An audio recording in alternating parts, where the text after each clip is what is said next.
How's it going, YouTube? This is Erik LeBlue from Brilliant Gaming TCG, and I'm here to profile my Metalfoes Zoodiac for the February 2016 format. The reason I play Metalfoe over Kaiju or Pure is because I feel this variant is better in the grind game and because its ceiling is a lot higher than Kaiju. This deck doesn't auto-loose board wipes like Kaiju does or Pure does. If we get slumbered or kaiju'd, we have a recovery play next turn by being able to pendulum 5 or 4, how many you have from the extra deck, and then just recurring your plays from there. This deck doesn't rely on the engine like the other two decks do. This deck has itself as its core and the Zoodiac as an engine, so it doesn't rely on the Zoodiacs to help it win. It's just a defensive card or an offensive card to help push the game. The core Metalfoe deck itself is the reason why it's such a good deck, is because it can push out 4 to 5 monsters turn 1, and it's just probably the best variant in my opinion. So this is why I play it.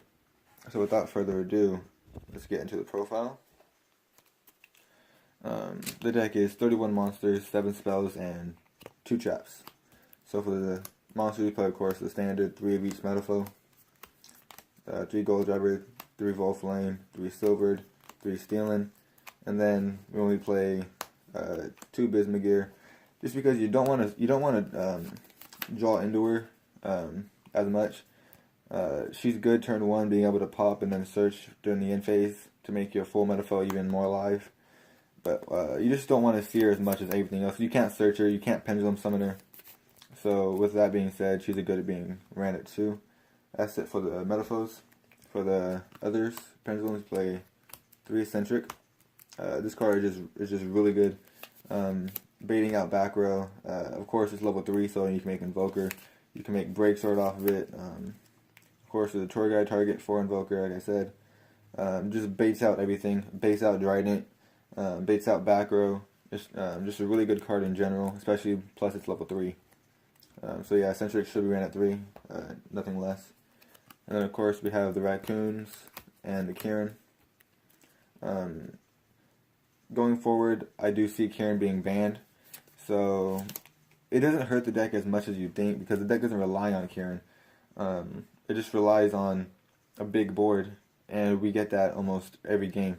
So Kieran isn't really that necessary, but being able to put out Kieran, Alkahest, and Trident, there's no coming back from that, unless you have Kaijus and a Slumber. There's just no coming back from a board like that. So, yep, the Magic Spectre engine. And then for the last pendulums, we played the 1 Dragoons of Draconia and the 1 Performer Cal King Bear. Dragoons is just really great in this deck because it's a normal, which lets you go into Alkahest. It's a scale 2, which lets you summon all your level 3s, and the pendulum. And it's a Beast Warrior, which is searchable off Tenki, which is broken. King Bear, again, this is broken for the fact that it's a searchable high scale off of Bullhorn. And its effect lets you add back a Vol Flame during end phase if you activated it. So if you have a Vol Flame in your graveyard or in your extra deck, since it's level 7, you can pop this, add it back to your hand, and make your full fusion live. And if it's in attack position, it's untouchable by spell and traps. Like, it can't be destroyed by spell and traps. So you can't slumber it, which is really good. And then for the Zoo, you only play the 3 rat, because that's all you need.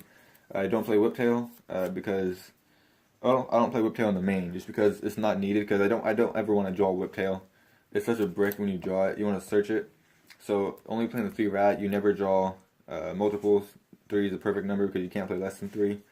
And I resolved rat almost every turn 1, just because there's so many level 3s to get to it. And then we play, of course, hand traps. We play 2 Ghost Ogre and 2 Maxi. These are just staple of right now in the format, just because popping their Tiger stops their plays. It gives them a Trident, but their plays aren't extended. And Maxi against the Zoo deck is just, it gives you like 20 cards, and if they give you all those cards, you're gonna have outs of what they have on the board. So it doesn't really matter if they continue their play. It's just, you just have to play these cards. And for the last monster, Tour Guide to make Invoker. For the spells, we play 2 Painful Decision, 1 Metalfoes Fusion, 1 Full Metalfoes Fusion, 1 Barrage, 1 Tenki, and 1 Regeki. And that's it for the spells. There's nothing really to say there. It's very self-explanatory.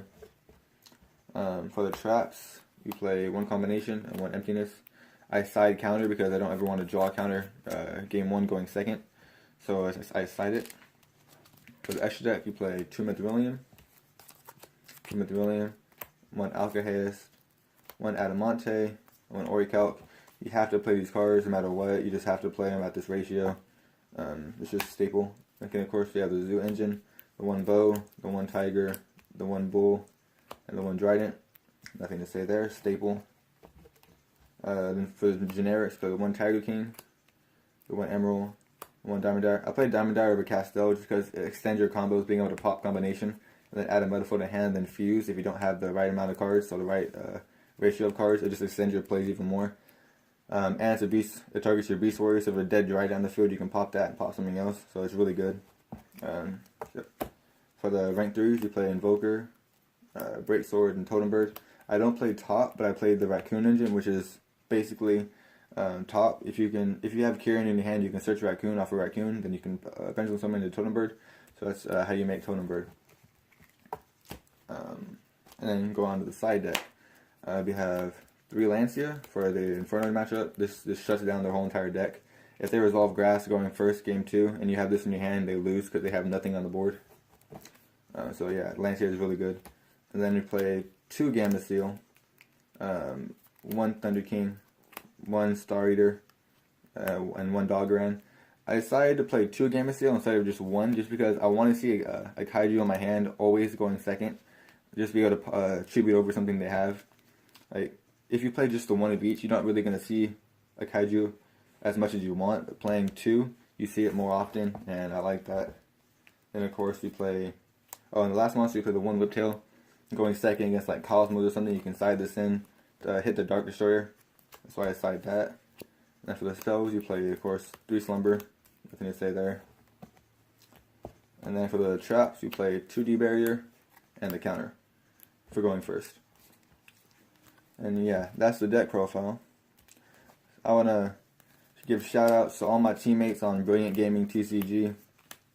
We're coming for the top. Catch us at a lot of events upcoming to you guys. We'll be repping them. So yeah, thank you Cody Bishop for letting me on the team. And thank you everyone else for being on the team with me. I appreciate you guys' support going forward with this. And I can't wait to see what the future holds for us. I hope you guys enjoyed the video. Be sure to check out our store at brilliantgamingtcg.com, like us on Facebook, and check out our Instagram. Links are in the description below.